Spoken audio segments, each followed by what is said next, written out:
Welcome to the stuff that growth is made of. I'm excited to welcome Rob Fishman. Rob is a partner and owner of Sandler, based in Long Island.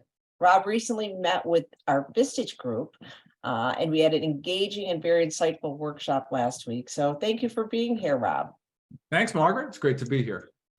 So today, Rob, I thought that it would be great to highlight some of the things that we spoke about in our meeting last month with my group, focusing on the CEO's guide to building a world-class sales organization. Well, thank you, Margaret. What I'd like to do is I'd love to start, really defining what is a world-class sales organization and what does that look like? Great question. So when we look at sales organizations, we sort of put this model out there that will use 4 of the letter S's to build a pyramid. And usually sometimes when people look at their organizations and they may be faced with flat sales, for example, or that declining sales, or they really are growing but not growing at the rate they'd like to see it grow, they might turn and say, well, maybe we need to develop our team. And very often it points to working in the opposite direction. What I mean by that is taking a hard look at the sort of foundation of the house, right? And that starts with strategy. What direction we're going to go in, long-term, short-term, what does our account management strategy look like?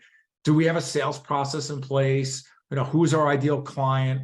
And those are the basic building blocks of building a solid business, rather than sort of a tactical approach where it's sort of helter-skelter, right? Just running around and trying to make the business work. So the world-class operation starts with that firm foundation of the home, those cement pylons on the ground, and they're really just ready to accommodate substantial growth without having to make too many changes. Does that make sense? Yeah, it does. It's so interesting. The foundational piece is so important because typically when I talk to leaders, they're focusing on the sales. Do they have the right salespeople in place? And, what skills are they missing? But yet they don't really have a strategy. So what is it?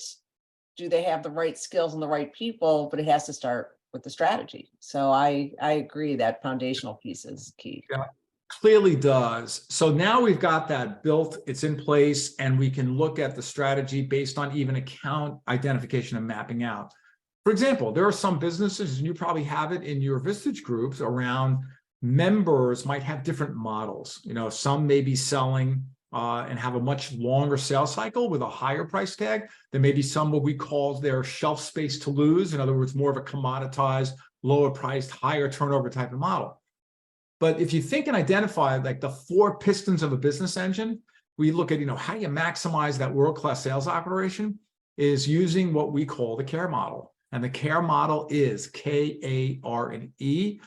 K is all about keeping the clients. How many of us might suffer from that leaky bucket syndrome that we spend so much time and energy getting new business in the door, but find that at the end of the day, we have some clients who might say, listen, I think we're going to leave. I think we're going somewhere else. The saying is that our best customer is our competition's best prospect. So when they do get contacted, do they decide to stay or do they think about leaving us? That's all about the keep model.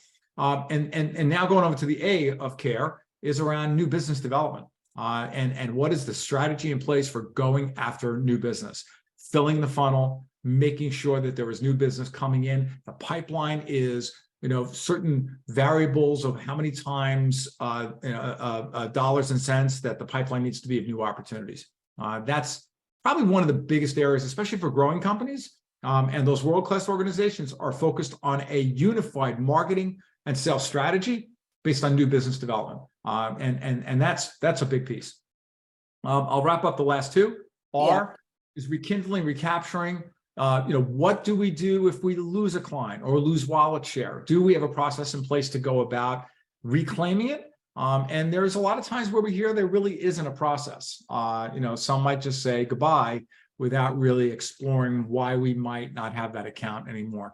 And the last one is about the lowest hanging fruit, Margaret, and that's E, that's expanding business. How many of our clients where we know we could be doing a lot more business, but not quite sure how to go about that? So all of that's under strategy.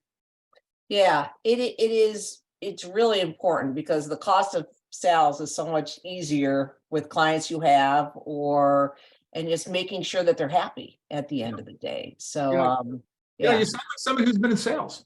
yeah, yeah, for a while. So where do leaders typically get stuck? When you look at both the organizational pyramid or care, what are you hearing is the biggest bottleneck? So on care, it's typically new business. Most people would say we're pretty good at keeping clients. We have a good account management system, so we're pretty good there. But I'd say if I average it all out, most are all about how do I get new business in the door? That's probably the number one thing that I hear.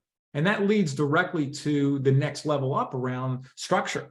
Another complaint I get from executives is they just have a lack of overall processes.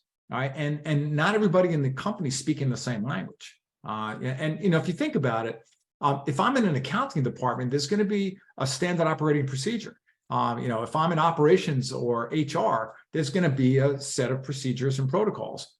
But we very rarely see that in sales. It's, if you think about it, there's no real liaison between a sales leadership team and the sales team itself, whether they're BDRs, business development people, or those type of account executives. We generally see there's a lack of communication. Plus, what kind of language are they using for the pipeline? New opportunities. Does leadership understand exactly what an opportunity looks like? Are they having a better language or communication instead of saying, "Hey, how'd the sales call go, Sam? Good call," right? As opposed to, "So what were the clear, actionable, mutually agreed clear next steps you had on that call? All right, and what could go wrong?" Those are some of the more targeted questions that lead to having a better structure in place. It's funny when you talked about structure. Again, this topic is near and dear to my heart, being in sales for a long time. And the structure piece, I think of, some of the critical success factors and some of the things you talked about, so many of them, and included that checklist, but the playbook or that cookbook. I mean, how do you make sure, you've got everything packaged, first of all, for onboarding, but just consistency across the organization? The pre-call planning, debrief questioning. I mean, more people probably do the pre-call planning, but it's so important to debrief after. And then what did you learn and how are you going to incorporate that going forward? So, in addition to some of the things about, having a common sales language and the pipeline, all that, those two things I think are, I know stuck out in my mind saying, yes, those are so important to have. I think you nailed it, Margaret. When you think about the bookends of great sales conversations and endeavors come from the bookends of a well-executed pre-call plan. And at the end, what we call a postmortem, what occurred just now on the debrief, and we think about which of the two are really important, right? Is one more important than the other? Well, I don't know. I think both are equally vital to getting a sense of helping develop a mind map of anybody who's going through any kind of new business development strategy, whether it's a first, second, or fourth meeting, or even more, is, hey, what's the goal or objective of this meeting? Mm-hmm. What's the goal? What are some questions that you're ready to ask? What are some questions you think you may be asked? And how are you going to respond to those questions? And then what will be a mutual agreement that you're going to come up with at the beginning of the meeting so that everybody's on the same page and comfortable? I think that bookend is huge. On the other side, all right, so what did you learn on the call? What are some potential red flags that might have been uncovered? Are they talking to competitors? Are they going to be looking to negotiate a lower price, right? And as a result of that, what strategies can you use to mitigate any risk? So yeah, I think you nailed it in terms of like having that sense of it. One more thing about strategy and then structure is about what we call a culture of role play, right? If you just think about it, that very few role playing, something people love to do. I'm being sarcastic. It's a hard thing to get people to do, but it's important. And the toughest thing we see is when leaders, really good leaders, and we've seen this where leaders, they're the first ones at the front of the pack saying, "Hey, let me role play it for you." Right? They're willing to say, "All right, just give me a scenario and I'll role play it back to you." And that to me is so impressive, as opposed to what some leaders might say was, "All right, Margaret, so I noticed a couple of things in a sales call. Why don't you do it again and role play it for me?" And that to me would be different that if I, as your manager, said, hey, Margaret, how do you think you did on that call? Right. And you'd say, well, I think it went pretty well. Great. Here, listen, I think you did a great job too. If there was any area on the call you think could have been better, what do you think that might have been? Right now, I'm throwing it back to you. And now let's say we identified that maybe you could have set better expectations at the top of the meeting. I'd say, all right, hey, why don't you let me role play it? And then I'll role play it for you. And then as the leader, I'll ask you, so what would you do to make it yours? In other words, it's not a right or wrong thing. It's sort of like, what I just said is Rob speaking, but what would you do to make it Margaret's? And you feel comfortable enough, you want to try it? In other words, you think about those steps, that's all part of that structure that's built into world-class. Does that make sense? Yeah, and also it's so important, I used to laugh. I worked at a big accounting firm, and I was part of a group that came in to help them expand their business, and, extremely smart people, but we used to laugh, do not use the S word. Do not use the sales word, because people think of sales as that used car salesman, right? Instead of, as you're talking about role playing, I think of how do you make it authentic? How do you make it so it's really coming from you and you're trying to do the right thing for the client, but you're trying to uncover and have a conversation that feels real. So I think that's a big piece of role playing. A bunch of my friends are musicians, and we've all studied music for a number of years. And there's this pathway of mastery, deliberate practice is part of what it is. Yitzhak Perlman did a whole series of segments on deliberate practice. And it's really fascinating, It's a Margaret. good analogy, actually. It's a great analogy in terms of music or sports or something like that, right? Yeah, absolutely. In other words, you have to come from a place of awareness that starts the first process. So for anything we do, and even selling is part of it for the team, and for sales leaders, is to identify gaps. Do leaders really truly understand what great selling truly is? And it's that providing an environment of self-discovery by the prospect versus the salesperson trying to convince somebody. It's sort of like a push versus pull thing. And the same thing can be said for leaders. So the next S is about staff, team.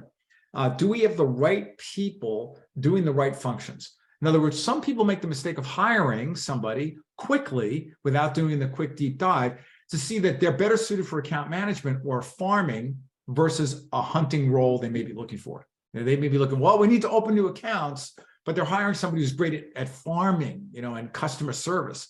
And that doesn't really work well. So it tends to be a high turnover based on the fact that the hiring wasn't as intentional as it could have been. That's another one. And we all know the cost of a bad hire. It's not cheap. So that's one area about world-class organizations. They have a much more intentional process around hiring, the interviewing process, and onboarding. It's an interesting point, because people have, based on where they're sitting, have a different view of sales. So it could be, it could be they have in mind a farmer versus not, but they kind of put sales all together. So I think it is really important to understand, what are you looking for? What are the KPIs going to be? What is the skill set? And what's their experience in terms of going through that? So I think that's a really great point. Imagine the frustration that sales leaders have when they'll say, we just hired all these people, but they're not prospecting. They're not making the calls, right? They're not getting on LinkedIn. They're not doing the behavior. And they realize that one of the blind spots they had in their process was they just did not do a good, thorough job at what type of salesperson they were looking for. Right. Yeah. What's needed for the job. Right. So we're having what we call a violent agreement, Margaret. Yeah, that's true. So changing topics a little bit. So, you talk about that this is the CEO's guide to building a world-class sales organization. I would imagine some of our viewers is wondering, boy, as a CEO, why am I focusing on this? I have a CRO or I have a sales leader. Why should it be on a CEO's radar screen? I think bottom line is the overall growth, and you do this in your work with your groups, Margaret, is that we're teaching the leaders to stand up in the crow's nest of the ship. They're the visionaries. They direct the direction, and it's fueled by the income and revenue, right? Without that income and revenue, they're not able to accomplish that personal and business vision. So when CEOs are connected directly to the sales process, for example, I have a client that's in the software business. The CEO is on every sales training session that I do. And it just demonstrates to the team, their managers, and their chief sales officer that the CEO of the company wants to be just as good at selling as the rest of the team. Now, he doesn't have to sell, but he believes culturally that if he is a sales-focused organization, he puts his best foot forward and commands a lot of respect from his team. And that to me is just awesome. And any company that is looking to scale, sales is going to be a key piece of it. Call it what you want, and whether it's product, service, whatever it is. So I agree. I think leading by example and even understanding how it works and doing it themselves. They should be going seeing clients, right? Every executive should be seeing clients and helping get more business. So thank you for that. Yeah. So, just a few more questions. So sales and sales training is really nothing new. What has changed in selling philosophy is selling is things are a lot more virtual now, right? I mean, there seems like there's more virtual. I know you talked a little bit about things getting, very specialized in terms of being very personalized. Maybe you could just share, what are some things that a company should think about in this day and age of hybrid, a lot less, one-to-one in person. How did they set themselves apart from a go-to-market sales approach? Yeah, great question. So let's talk about what we're doing right now on Zoom. And I've gotten probably more so since COVID and the outbreak, and then people returning to the workplace. We're now in this model where there's some part-time out of the office, sometime in the office. So the convenience of a Zoom call has become, and the technology is so advanced now, it's really a seamless process where we can talk to each other. But there's downsides to that too. And in other words, I had one gentleman I was talking to who was telling me that his prospects were just so disengaged. They were just off camera, for example, or they were picking up a cell phone and texting while they were on a call, not really fully engaged. So the question here is about what can we do to create more of a interactive environment when we are working together on Zoom. For example, we've had one where there might have been a PowerPoint presentation being presented where the word draft, right, was on the PowerPoint slide. And in other words, it created an environment of what we call in enterprise selling as fingerprinting. In other words, that if you were a prospect and I'm a salesperson, I'm saying, hey, Margaret, hey, I put some slides together for you. Let me share my screen. And you're going to see the word draft. And I'd say to you, so Margaret, here's some ideas that I had here. I was curious, before I go to the next page, is this something that you see works? And in some cases, some people might make some other suggestions. I was wondering if you would do the same. So it's engaging them in the process, actually. In the process itself, that. You're engaged. The phone's down, and you're looking at me and potentially the screen I'm sharing. And you might say, Rob, I don't really love the second line you wrote. I might put this instead. Now, your fingerprints are on what's called a co-created solution.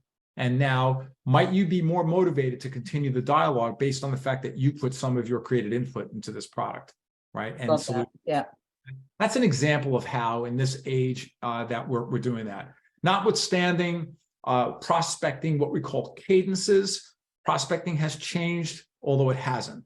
But the cadences, I think the National Sales Association said that 80% of business is done between the 5th and 12th contact. So what are we doing? I can relate at this point. It's tough. You're hoping someone sees that first or second message. And a lot of times people stop at that point. And I also recommend to everybody in sales to check your gut and check your head, because that brain of ours processes 60,000 thoughts a day. Right. And it's very easy to get non-supportive beliefs cooking up there, or because a large percentage of that is just nonsense. Like, hey, they're probably not going to return my call. They're probably not going to be interested. They're probably going to spin my wheels. They're probably don't have budget. Yeah. And that's a part where we need to train ourselves to have a healthier mindset. we used to laugh, the last part about it being in your own brain, we used to laugh about it, that we could sit in a conference room and the partners or workers, they could, lower the price without even talking to the client because they're like having a conversation with themselves about these things. So that's what kind of it reminded me of. Well, Yeah. thank you for that. So, as as we begin to close this conversation, which has been great, I could talk to you forever. Is there some critical success factors or words of wisdom that maybe we didn't cover that you would say, here are some Sure. things that the leaders should be thinking about? Yeah. I most importantly is be aware of the difference of lagging versus leading indicators. And here's what I mean. Most leaders will look at the end of the month, for example, is if we're not on target, this extra pressure, hey, we're getting towards the end, I need you to do more. And great leaders tend to work on leading indicators. In other words, what activities is a sales organization doing on a consistent basis? What key performance metrics or intermediate results are they hoping that the team will achieve that will tell them if they're on track to hit their final results? So if I'm a leader and I'm focusing not on the final results, but on the key metrics in the middle, much less pressure on the team, much more collaborative environment. And the team now is intrinsically motivated. They want to do more because now if they're hitting those medium goals, which let me give you some examples. First meetings ever, referrals received, meaningful conversations from dials are good examples of key metrics. If we can hit those, we're going to hit our numbers. So it's things, it's funny. I wrote down a Sandler rule. I love the Sandler rules. And this is also the idea of the leading indicator that you can't manage anything you can't control. So never manage your numbers, manage your behavior. And I think that's what you're saying right there. So that was perfect with that. So thank you. Absolutely. Couldn't agree more. So Rob, in closing, we were fortunate to have you speak with our CEO of Vistage Group, but you have a day job. And I wanted to give you an opportunity to just share with the audience what it is you and your company does. And if someone wanted to reach you, what is the best way to do that? Oh, I appreciate that opportunity, Margaret. Really, I do. So in a nutshell, we are a sales development organization. In other words, when we talk to business leaders, business owners, individuals, selling professionals, a lot of them, they do a good job of finding they're just not getting in front of enough new opportunities on a regular, consistent basis. They're not knocking on enough brand new doors, so the pipeline isn't as full as they would like, or maybe their sales process is taking longer than they would like. Maybe that management and the leadership are not in line with the sales team, that they're struggling around what steps they can have to have a better organization, whether hiring or onboarding new people as well. So the work we do is through helping on both sides of the sales team as well as the sales leaders. If people want to reach out, I'm on LinkedIn, but clearly my email is rob.fishman, that's FISHMAN @sandler.com. Happy to chat. We've got some quick sales issue surveys we can send out that could help people come to their own conclusions about how well they're set up in their organizations. So again, thank you for being on here. Yeah, well, thank you. And in closing, I want to just read one more of your quotes, which I think is a good way to end it, is the role of a salesperson is to create an atmosphere, an environment which allows customers to buy while the salesperson stays out of the way. And I think that kind of says it all. So to our listeners, thank you for tuning in. This is Margaret Morrison, and this is the stuff that growth is made of.